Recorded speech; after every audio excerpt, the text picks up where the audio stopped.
Good evening. Welcome to Ravings of a Lunatic. I am your host, Carson Dingler, and this evening we're going to be talking about Space Jam 2. This video has been incredibly difficult for me to create. This is my fourth go-around actually recording it because it's hard for me to find the right words to describe how I feel about this compared to the original Space Jam movie. So before we get started, I do want to show you guys a few channels that I think that you guys would find interesting. So the first one is Far Too Much to Say, and I recently found this channel not too long ago, several months ago actually, and during that time I've really come to enjoy all of the videos that have been released. The guy who runs this channel, Mark, his channel is blowing up. Far Too Much to Say has a lot of subscribers right now, 1,000 right now. But if you subscribe now, you can say that you were there at 1K subs because the channel is growing a lot. Mark does videos about Pedro Pascal, the Mandalorian actor, and he's got some. It's a pretty interesting video series right now. I can't really describe it. I just highly recommend that you go check out the channel. The second channel that I wanted to show you guys today is the Raging Wizards.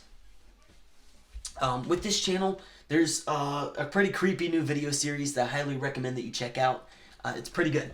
So that is the Raging Wizards, and then I had one more channel that I wanted to show you guys. And the other channel that I wanted to show you guys is Movie Review Guy. So Movie Review Guy makes a lot of different kinds of reviews. Recently, he reviewed The Mandalorian. So if you look up Movie Review Guy Mandalorian Review, you can find his channel.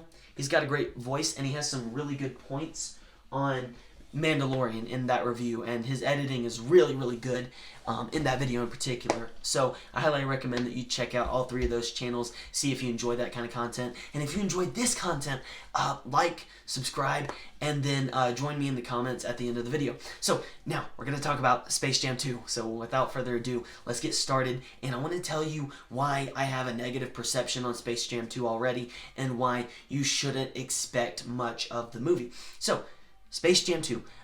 We haven't even gotten an official trailer yet, but there's a lot that we can dissect from what we do know from the facts. So the first fact is that Space Jam 2 already has official promotional footage, but it's not in a trailer. So the first thing that you should know about this is that HBO Max will be releasing Space Jam 2 onto the streaming service while it is in theaters. So on the exact same day it's going to release on the streaming service, as well as, you know, when it's coming out in theaters on that exact same day. And this is Warner Brothers' approach to 2021 success in the movie industry. I don't really know how this is going to go for them, but, you know, we're just going to have to see. So Space Jam 2 is going to release this year, for sure, 2021.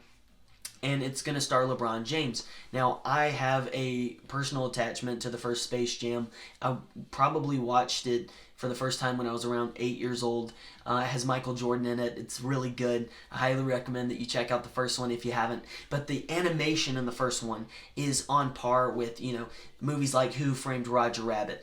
And the reason that I say that is because Space Jam correctly integrated 2D animation into a live-action film, which is something that not a lot of movies can say that they were able to do. For example, if you've seen Rocky and Bullwinkle, which you probably haven't, you don't need to see it. It's a live-action movie that integrates cartoon characters. They were CGI, and this was either in the very early 2000s or the very late 90s, and it did not look good at all. If you've seen Woody Woodpecker on Netflix, you know what bad CGI looks like in a live-action movie. You know, cartoon characters, old cartoon characters being added into a live-action format.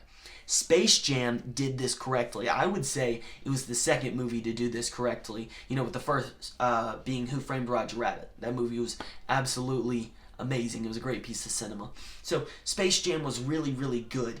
And to be honest with you guys, to be fair, I don't think that anything that, you know, any part of Space Jam 2 is going to measure up to the first one, because the first one is just such a classic. So first of all, I don't think that Warner Brothers should have even tried this. I don't think that they should have gone with this approach of trying to do a sequel to something so beloved, I think that they're basically jumping the shark with this. The original Space Jam had a budget of $80 million. This one has a budget of $180 million. That's a lot of money, but when you think about it, 80 million back then was more than it is now. But still, we've got a huge budget for this movie. Space Jam 2, $180 million. That's insane. That's the same budget that, big time superhero movies get. So it's got a big budget. But I'm going to leave a link to the HBO Max promotional video that shows a short clip of Space Jam. I'll leave a link to that in my description of the video. However, you can still see it in my thumbnail for this video. But the negative thing, the worst thing that I could have imagined seeing in a promotional clip for Space Jam 2 is the animation suffer. Because at the end of the day, the thing that I was most proud of when seeing Space Jam, the thing that I really appreciated as an artist, as an animator, whenever I watched Space Jam, was the animation. Because the animation was 2D, which even then was sort of a thing that, the days were numbered on it. So 2D animation looks absolutely amazing. In my opinion, 2D animation is better than 3D animation. With frame by frame, it may not be as fluid, but each frame that you get with frame by frame animation, where one drawing is done and then the next frame is a different drawing, you really get to see more, and I tend to feel more emotional whenever I see animations like this, because it just looks more, not necessarily artistic, but it looks more realistic, not in the sense of the real world, but it looks more charming to me, I guess is how you'd say it. I guess that with 3D animation, it looks a lot less real, in the sense that it looks a lot more robotic a lot of the time, and it looks a lot more manufactured. That's the word that I'm looking for. It looks a lot more manufactured, a lot more professional in not a positive way. And that's not to say that 3D animation always looks bad. In fact, a lot of the time it can look better than 2D animation, especially when you look at companies like Pixar. But this is Ravings of a Lunatic, and here's where things kind of go off the rails today. So Space Jam 2, what I was getting at is that Space Jam 2, the promotional clip that was released, has 3D animation. We saw that with Bugs Bunny, and he, like I said, it's 3D. He's CGI.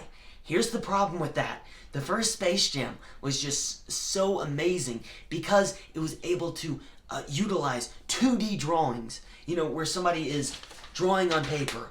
They doodle an image, and they were able to put that with live action characters, which is just absolutely profound. It's insane, even today. But with Space Jam 2, they took the cheap route, not in terms of the budget, because keep in mind, this is a $180 million budget, but they took the cheap route in terms of having 3D characters, because 3D models are a lot easier to put into a live action scene instead of doing it the 2D route, because 2D already doesn't look realistic in the sense of blending in with the natural world. It doesn't work as easy. It's a lot more of a challenge, but I think that what you can get from that, what you can gain from that, is well worth the challenge.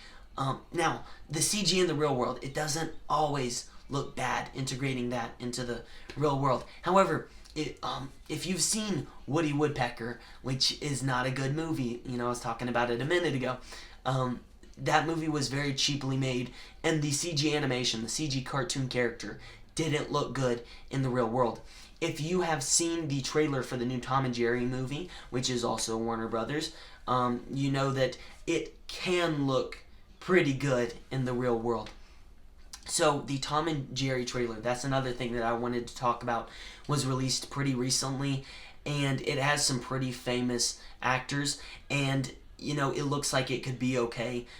The cartoon characters, these classic cartoon characters, are once again CG in the real world, which in this one, they're a bit more stylized than Woody the Woodpecker. Woody the Woodpecker, which is on Netflix, he looks kind of creepy because he's a cartoon character composed of real world elements, like highly detailed fur. Looks kind of creepy in my opinion, like the original Sonic design. But with Tom and Jerry, it's a little bit more stylized, but I just think it looks cheap. I'm going to link the Tom and Jerry trailer down below. And for this video, I want you to tell me what your thoughts are on the Tom and Jerry trailer as well as the Space Jam 2 clip. Because with that Tom and Jerry trailer, I thought it looked kind of like an airplane ad where everything is just super clean looking and not in a good way. Like, it doesn't have charm. Kind of like how I see a lot of 3D animations, like, I guess Despicable Me. It doesn't really have a lot of charm in my opinion. It just looks industrialized. That's how the Tom and Jerry trailer looks. It looks like that's how the movie's going to be. With Space Jam, I can't really say much about how the animation is going to complement the real world setting. I can't really say that for sure, but the 3D animation is definitely a sign that maybe this isn't going to be as good as people want it to be, and I don't think it can. I think that the studio executives truly did jump the shark when they greenlit Space Jam 2, because at the end of the day, it could be a super charming movie. It could be a really good movie, but I don't think that it's going to hold up to the standards for a sequel to the Space Jam. So this video is a little bit shorter than most videos are. I plan to make most Ravings of a Lunatic videos around 10 minutes, but this one's a little bit shorter, so I'm going to plan to come out with another video later this week. Thank you guys for watching. I will see you guys in the next video. Remember, like, subscribe, share it if you want to, and visit those other 3 channels I mentioned at the beginning of the video. Let me know in the comments, what did you think about the Tom and Jerry trailer? What did you think about the Space Jam 2 clip? I know that it might turn out really well, and I hope that it does. But judging by the 3D animation, I think that they're going to take the cheap route, not in terms of budget, but in terms of making it easier to animate, and I think that it's not going to look as good. I think that they took less of a risk with doing the CGI than doing it with a more traditional 2D approach. So, adios.